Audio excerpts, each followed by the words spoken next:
Lucille Ball, the gold paint girl in Roman Scandals. No, we had no scary moments because we didn't expect to run. We expected to do it for about a year. She would go on to become the queen of television, beloved across generations for her comedic genius and expressive face. But in 1933, Lucille Ball wasn't cracking jokes or masterminding sitcoms. She was standing still, covered head to toe in gold paint in a pre-code musical review. Lucille was just 22 when she appeared in Roman Scandals, an elaborate Busby Berkeley musical comedy starring Eddie Cantor. At the time, she was a struggling model and showgirl, doing whatever she could to earn screen time. She'd already worked as a Goldwyn girl, one of the shimmering background beauties in Samuel Goldwyn's productions, but this role was different. It was strange, more ornamental than human. In Roman Scandals, Lucille played an anonymous, silent showgirl in a dream sequence where the lead character finds himself transported to ancient Rome. Drenched in gold, she and the other girls posed like statues, moving only when choreographed to do so. The makeup was so intense it burned her skin. She later recalled that some of the girls got blisters. Still, she stayed in formation faceless, silent, and trying not to breathe too heavily under the thick metallic layers. You'd be forgiven for not noticing her in the film. She's not listed in the credits. She doesn't speak. But there she is, already luminous in a sea of shine. This wasn't just a weird moment for Lucille Ball, it was emblematic of the era. Humphrey Bogart, the vampire in a tuxedo. Little things like that make it up. Hello. Hello. Before he became the weary, cynical face of post-war film noir, the man who defined cool in Casablanca and the Maltese Falcon Humphrey Bogart was something else entirely. In one of the strangest early roles of his career, Bogart played a ghoulish, reanimated scientist in the 1939 horror oddity The Return of Dr. X. The film, a low-budget thriller from Warner Brothers, cast Bogart as Dr. Maurice Xavier, a pale, blood-hungry figure brought back from the dead. It was a sharp contrast from the brooding criminals he was beginning to portray, and an even farther cry from the romantic, reluctant heroes he would later embody. Born in 1899 to an affluent Manhattan family, Bogart didn't take a direct route into acting.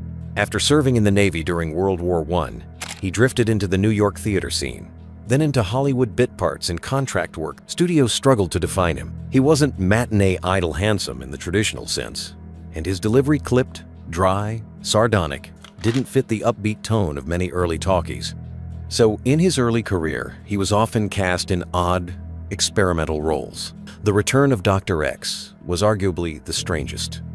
The film, a sequel in name only Karloff classic, was a curious mix of horror and science fiction. Bogart appeared in heavy makeup, his face ghostly white with a streak of silver in his hair, like a combination of Dracula and an overworked lab assistant. He didn't stalk his victims so much as recite medical jargon with a menacing smirk. He looked uncomfortable, and by most accounts, he was.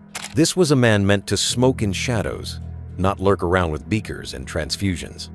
Bogart never spoke highly of the role. In fact, he later called it his worst. James Stewart, the awkward magician's assistant in Art Trouble.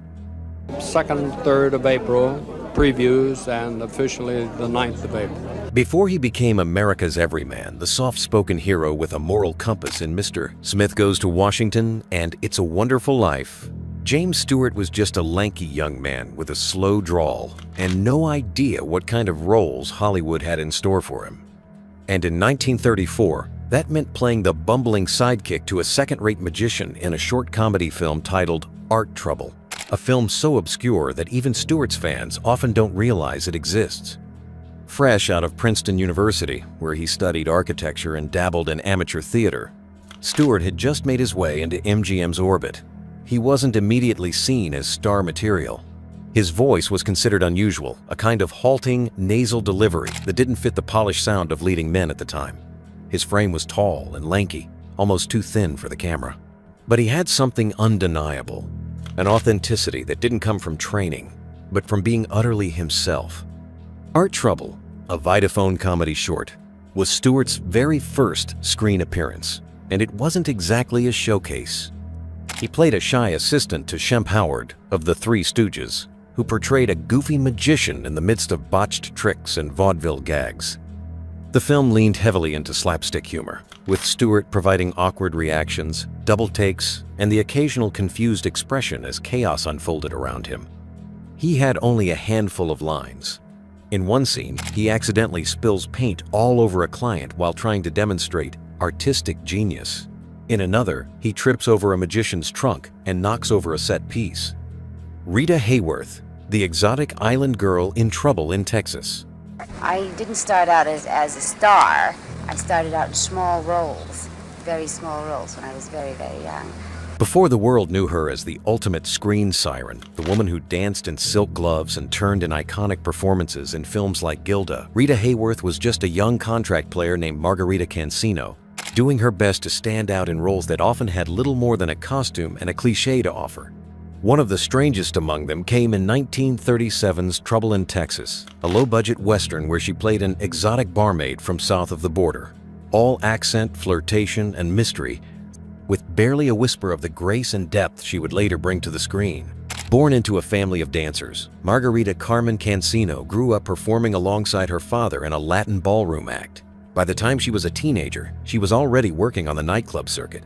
Her natural rhythm, striking features, and quiet intensity caught the attention of producers looking to cast ethnic roles, a broad and often stereotyped category. When she was signed to a contract, the studio didn't quite know what to do with her, but they knew how to market her as a mysterious foreign beauty.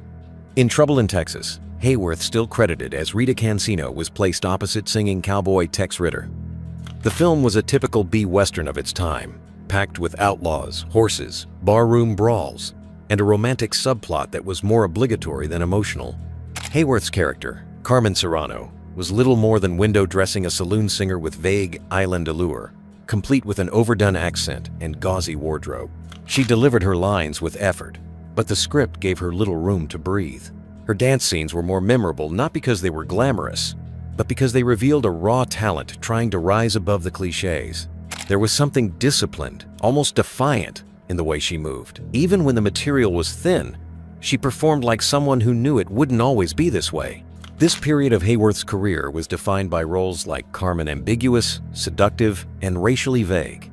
Hollywood at the time had a narrow definition of who could be a leading lady, and Hayworth's Spanish heritage was considered a liability. In fact, not long after Trouble in Texas, Columbia Pictures head Harry Cohn insisted she change her name, undergo electrolysis to raise her hairline, and dye her hair auburn to appear more all-American.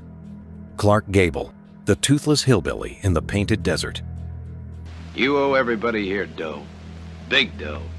And we're gonna collect. When we think of Clark Gable, we think of masculine charm sealed in celluloid, the iconic Rhett Butler in Gone with the Wind, with his perfect posture, sharp jawline, and that infamous line, "No one ever forgot."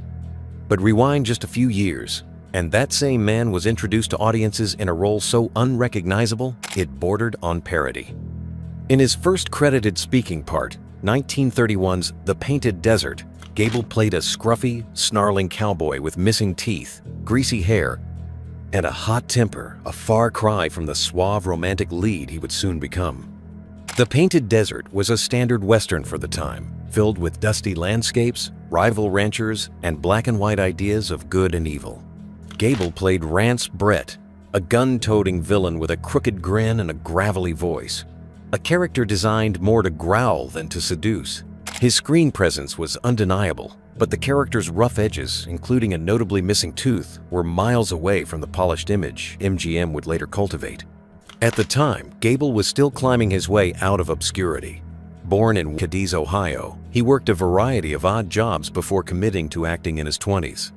He toured with small theater companies, took elocution lessons to soften his Ohio accent, and spent years as an extra and bit player in silent film. By the time he landed The Painted Desert, he was already 30 in age, by which many actors had either made it or moved on. The part of Rance was short but fierce. He appeared halfway through the film, made a dramatic entrance with a sneer, and immediately started threatening people. His voice was deeper than audiences expected, and his delivery was intense, almost theatrical. Katherine Hepburn, the swamp girl in Spitfire. Then go into the office and make out a check for cash for the sum of $5,000. By the time Katherine Hepburn earned her place as one of the greatest screen actresses of all time, she was known for her patrician accent, crisp intelligence, and a defiant elegance that no studio could tame. But in 1934, she found herself playing a mountain-dwelling, spell-casting swamp girl in Spitfire, a role so far from her natural persona that even audiences of the time didn't quite know what to make of it. Fresh off an Academy Award win for Morning Glory and critical praise for Little Women, Hepburn had quickly become the face of a new kind of woman in Hollywood, brainy, self-assured, and emotionally complex. Yet RKO, her home studio, wasn't sure how to market her unconventional appeal. She didn't fit the typical mold. She wasn't sultry like Greta Garbo, nor demure like Janet Gaynor. She was, in their words, difficult. So they tried to reshape her, and that led to Spitfire. In the film, Hepburn plays Trigger Hicks, a wild, uneducated girl living in a remote Appalachian town, feared by her neighbors and suspected of witchcraft.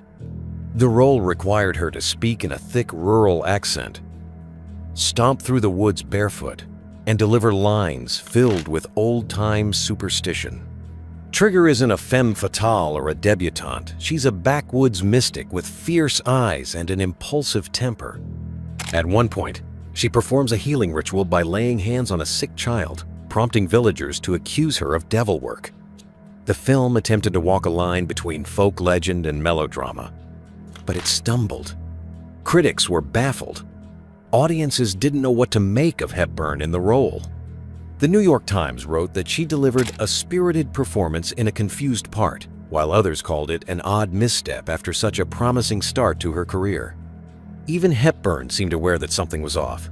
Though she threw herself into the role with typical intensity, hiking barefoot on location and studying dialects, she later said, "Cary Grant, the Cockney comic in This Is the Night." I would be quite unable to give the lecture you came to hear. Few actors ever embodied charm the way Cary Grant did. With his transatlantic accent, impeccable suits, and sly glances, he became the gold standard for Hollywood sophistication. But before he was the polished leading man of North by Northwest and Notorious, Cary Grant was just another new face trying to break into the business, and in his film debut, This Is the Night, 1932. He played a jealous husband with a bumbling temper and an awkward Cockney affect that was miles away from the elegant persona he would soon master. At the time, Cary Grant was still known by his birth name, Archibald Leach. Born in Bristol, England in 1904, he came to the U.S. as a teenage acrobat in a vaudeville troupe. After years of performing on stage, juggling, tumbling, and doing comedy bits, he began to work the Hollywood circuit. He was handsome, athletic, and quick-witted, but untested on film. Paramount Pictures took a chance on him, gave him a new name, and cast him in a supporting role in a romantic comedy already starring Roland Young and Thelma Todd. The plot of This Is the Night is a light farce, full of mistaken identities, secret lovers, and jealous misunderstandings, standard pre-code fare. Grant plays Stephen Mathewson, an Olympic javelin thrower who returns home to discover his wife is having an affair. Instead of quiet heartbreak or icy confrontation, the role calls for comedic overreactions, raised eyebrows, flustered stammering, and at one point, a forced Cockney accent meant to exaggerate his character's anger. To modern viewers, it's startling. Cary Grant, the epitome of composure, flailing through a scene, delivering lines with affected working-class gruffness. The suave rhythm isn't there yet. His posture is stiffer, and his timing not yet as refined. Still, there are flashes of what would come: the expressive eyebrows, the dry comedic sense, the natural way he fills a frame. He reportedly hated the role. Grant later confessed that watching This Is the Night embarrassed him. He felt he had been miscast and that his performance was awkward and shrill.